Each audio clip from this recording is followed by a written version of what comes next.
नमस्कार, मैं अमरेश चौधरी धारा क्लासेस में आपका हार्दिक स्वागत करती हूँ।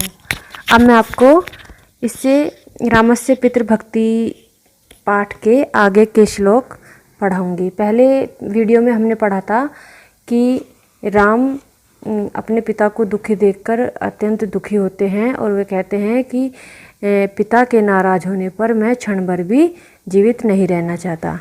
इससे आगे का श्लोक है नंबर 9। यतो मूल नर पश्येत प्रादुर्भावमिहात्मने कथम तस्मिन् वर्तते प्रत्यक्षे सती देवते। इसमें पिता को दुखी देखकर राम की पितृभक्ति का वर्णन किया गया है।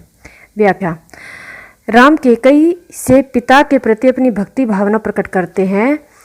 कहते हैं कि नर माने मनुष्य इस संसार में प्रादुर्भावमिहात्मने, आत्मने माने अपनी, प्रादुर्भाव उत्पत्ति को, यतो मूल माने जिसके कारण, पश्येत माने देखता है।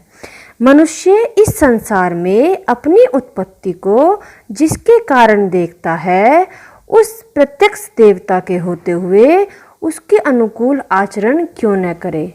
श्री राम कहते हैं कि जिसके कारण मेरा इस संसार में जन्म हुआ है, मेरी उत्पत्ति हुई है, तो उसके अनुकूल मैं आचरण क्यों न करूं। एवं मुक्ता तु कैकेयी राघवेण महात्मना उवावेद सुनिर्लज्जा धृष्टमाहितम वच। श्लोक नंबर 10। इसमें कैकेयी की कुटिलता का वर्णन किया गया है। राघवेण महात्मना, महात्मा राम के द्वारा, एवं मुक्ता इस प्रकार की कही गई, सुनिर्लज्ज अति निर्लज्ज कैकेयी ने अपने लिए हितकर दृष्टतापूर्ण यह वचन कहा। सुनिर्लज्ज माने अति निर्लज्ज, कैकेयी को इसमें निर्लज्ज कहा गया है। धृष्ट माने दुष्टतापूर्ण, वच माने वचन कहा।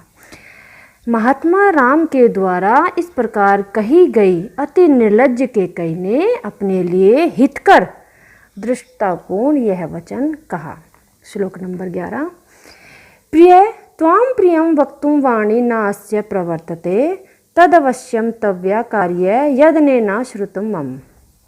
इसमें कैकेयी की कुटिलता का वर्णन किया गया है। इस श्लोक में कैकेयी राम से कहती है कि हे राम, प्रियम त्वां प्रियम वक्तुं वाणी न अस्य प्रवर्तते। प्रिय वाणी तुमसे प्रिय और अप्रिय बात कहने के लिए नहीं खुल रही है। अस्य यानी इन्होंने, राजा दशरथ ने, मम्मा ने मुझे, इन्होंने मुझे जो प्रतिज्ञा की, तद अवश्यम तव्या कार्य, उसे तुम्हें अवश्य पूरी करनी चाहिए। तद अवश्यम माने अवश्य पूरी करनी चाहिए।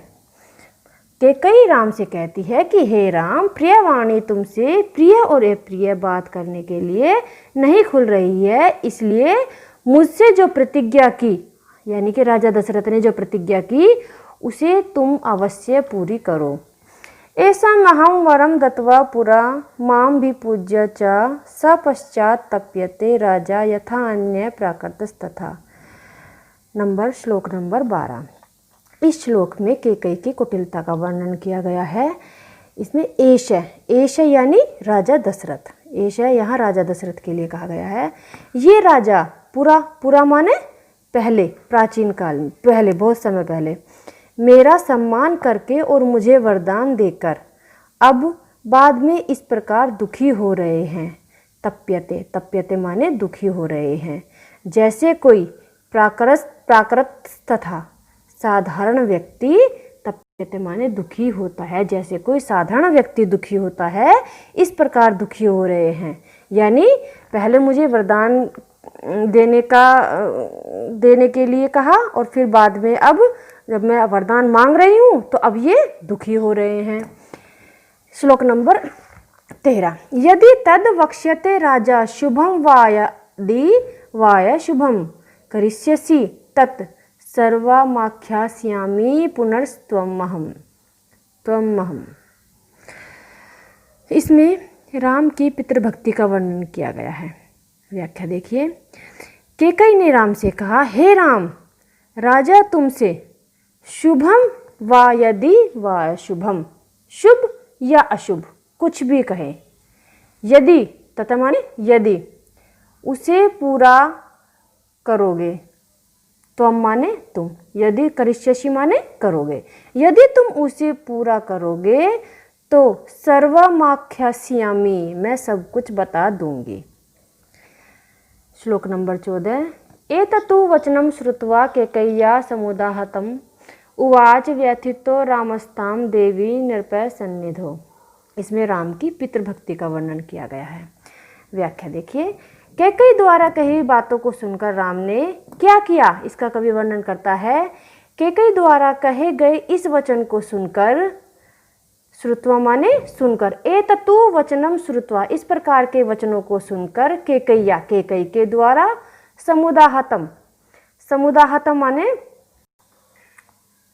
राम समीप में ही इस प्रकार ही उसको इस प्रकार कहा। रामस्ताम देवी नृपै सन्निधौ, राजा के समीप ही उन्होंने इस प्रकार कहा। श्लोक नंबर 15 देखिए। अहो धिक ना हृषे, अरे ध्याय धिक्कार है, हे देवी वक्तुम मामी दृश्य वचन, हे देवी आपको मुझसे ऐसी बात नहीं करनी चाहिए। वक्तुम मामी दृशम वचन, वचन माने वचन, इस प्रकार की आपको बातें नहीं करनी चाहिए। अहम ही वचनाद राज्ञ, मैं तो राजा की आज्ञा से पतेयमपि पावके अग्नि, अग्नि पावके माने अग्नि, अग्नि में भी गिर सकता हूँ। यानी कि आपको मुझसे ऐसी बात नहीं करनी चाहिए, जो राजा कहेंगे मैं वो करूँगी। यदि राजा मुझे आज्ञा दे कि तुम अग्नि में कूद जाओ तो मैं अग्नि में भी गिर सकता हूँ। भक्ष्येयं विषम तीक्ष्णम पतेयमपि चारणवके, चारणवे नियुक्तो गुरुणा पित्रा नृपेण च हितेन च। इसमें राम की पितृभक्ति का वर्णन किया गया। श्लोक नंबर 12। भक्ष्येयं विषम तीक्ष्णम पतेयमपि चारणवे, चारणवे माने समुद्र में, पतेय माने गिर सकता हूँ। भक्ष्येयं माने खा सकता हूँ, विषम माने जहर, तीक्ष्णम माने तेज। नियुक्तो गुरुणाम पित्रा नृपेण च हितेन च, यदि मुझे मेरे गुरु आज्ञा दे, मेरे पिता मेरे राजा के हित के लिए मैं तेज जहर भी खा सकता हूँ। पतेयमपि चारणवे, और समुद्र में भी गिर सकता हूँ, यदि मेरे ऐसी राम की अपने पिता के प्रति भक्ति है। पिता को दुखी देखकर राम भी दुखी होते हैं और कहते हैं जो पिता कहेंगे मैं वही करूँगा। धन्यवाद।